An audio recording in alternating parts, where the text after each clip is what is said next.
podcast spesial ujian akhir semester mata kuliah literasi digital. Saya Habib Eliandi sebagai tuan rumah pada hari ini, dan di sini saya mengundang teman saya Muhammad Farid Akbar sebagai narasumber pada hari ini. Kita akan membahas kasus serius yang terjadi di universitas terkait kebocoran data besar-besaran. Mari kita mulai dengan menjawab pertanyaan yang diajukan. Pertama-tama, mari kita analisis faktor-faktor yang mungkin menyebabkan terjadinya kebocoran data di universitas digital. Sebagai universitas yang inovatif dengan penggunaan teknologi canggih, sistem digital mereka rentan terhadap serangan prestasi yang semakin canggih. Selain itu, mungkin ada kekurangan dalam implementasi keamanan sistem atau pelatihan yang tidak memadai terhadap ancaman keamanan digital. Gimana pendapat teman saya? Ada beberapa faktor yang dapat menyebabkan terjadinya kebocoran data di universitas digital. Yang pertama itu ada sistem keamanan yang lemah. Jika sistem keamanan data seperti enkripsi, firewall, dan kontrol akses tidak dikelola dengan baik, maka data menjadi rentan bocor atau diakses oleh pihak yang tidak berwenang. Yang kedua ada kelalaian manusia, termasuk di dalamnya kehilangannya perangkat yang berisi data penting, penggunaan kata sandi yang lemah, pembagian data secara tidak sengaja, atau karyawan yang tidak dilatih dengan baik dalam menangani data sensitif. Manajemen yang ketiga ada manajemen data yang buruk. Jika universitas tidak memiliki kontrol yang ketat atas akses, penyimpanan dan pembuangan data, maka kebocoran dapat terjadi. Yang keempat itu ada pelanggaran kebijakan dan prosedur. Apabila karyawan atau pihak terkait tidak mematuhi kebijakan keamanan data yang ditetapkan universitas. Yang kelima ada pencurian data oleh pihak dalam baik karyawan maupun mahasiswa yang memiliki akses dapat membocorkan data jika memiliki motif tertentu. Lalu, bagaimana dampak dari kebocoran data ini terhadap mahasiswa dan reputasi universitasnya? Yang pertama itu ada dampak terhadap mahasiswa.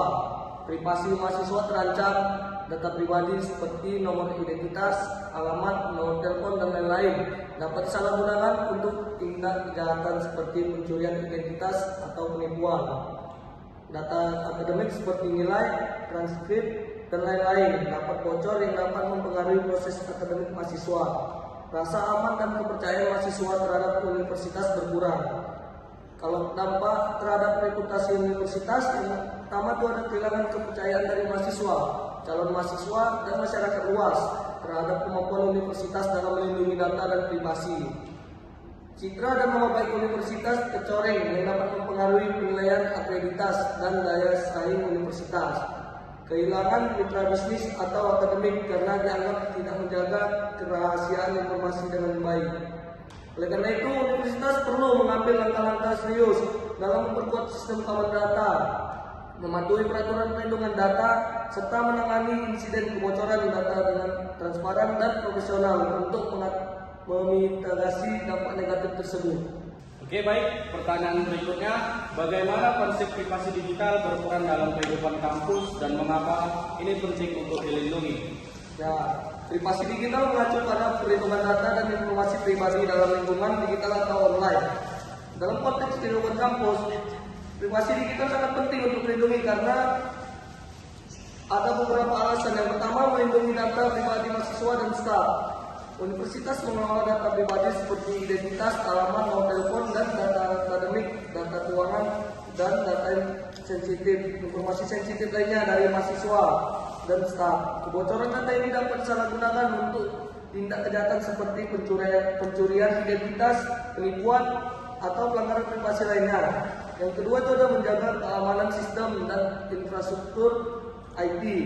Serangan siber, malware, atau akses tidak sah ke dalam sistem universitas dapat membocorkan data penting dan mengganggu operasional akademik maupun administrasi. Privasi digital membantu melindungi aset IT di universitas. Oke, pertanyaan berikutnya, apa regulasi yang relevan dengan perlindungan data pribadi di institusi pendidikan? Ini ada beberapa regulasi utama yang melakukan dengan perlindungan data pribadi, seperti pada Undang-Undang Nomor 19 Tahun 2016 tentang perubahan atas Undang-Undang Nomor 11 Tahun 2008 tentang Informasi dan Transaksi Elektronik atau UU ITE. Undang-undang ini mengatur tentang perlindungan data pribadi dalam transaksi elektronik, termasuk larangan untuk menyebarluaskan data pribadi seseorang tanpa izin. Institusi pendidikan wajib menjaga kerahasiaan dan melindungi data pribadi mahasiswa atau siswanya. Yang kedua itu ada peraturan pemerintah nomor 71 tahun 2019 tentang penyelenggaraan sistem dan transaksi elektronik. PP ini mewajibkan penyelenggara sistem elektronik termasuk institusi pendidikan untuk melakukan perlindungan data pribadi dari upaya akses, modifikasi, distorsi, atau hilangan data ilegal. Yang ketiga adalah Peraturan Menteri Komunikasi dan Informatika Nomor 20 Tahun 2016 tentang perlindungan data pribadi dalam sistem elektronik. Peraturan ini memberikan pedoman bagi penyelenggara sistem elektronik seperti universitas mengenai prinsip, batasan, dan mekanisme perlindungan data pribadi yang harus dipatuhi. Untuk pertanyaan berikutnya, apa langkah-langkah konkret yang harus diambil oleh Universitas Digital untuk memperbaiki kebijakan privasi dan memulihkan kepercayaan manusia? Oke, ada 3 langkah konkret yang dapat diambil Universitas Digital untuk memperbaiki kebijakan privasi dan meningkatkan keamanan data. Yang pertama, pembentukan tim privasi data. Membentuk tim khusus yang bertanggung jawab mengelola privasi dan keamanan data universitas. Tim terdiri dari perwakilan manajemen, departemen IT, bagian hukum atau kepatuhan, dan perwakilan mahasiswa. Bertugas menyusun kebijakan, prosedur, serta mengawasi implementasinya. Yang kedua itu ada pembaruan kebijakan privasi data. Menyusun kebijakan privasi data yang sesuai dengan regulasi dan praktik terbaik. Mengatur aspek seperti akuisisi, penggunaan, retensi, pembaruan, dan penghapusan data. Memastikan terdapat transparansi dan persetujuan dalam pengelolaan data. Yang ketiga, ada pelatihan kesadaran privasi data. Menyelenggarakan program pelatihan wajib perihal keamanan data untuk semua staf dan mahasiswa. Meningkatkan pemahaman tentang ancaman, praktik aman, dan kebijakan privasi data. Oke, terima kasih. Sangat baik. Poin-poin ini pasti akan membantu Universitas Digital untuk menangani krisis ini dengan lebih baik. Oke, ini adalah episode podcast spesial kita untuk ujian akhir semester literasi digital. Terima kasih kepada teman saya Muhammad Farid Akbar untuk berbagi wawasan yang berharga hari ini.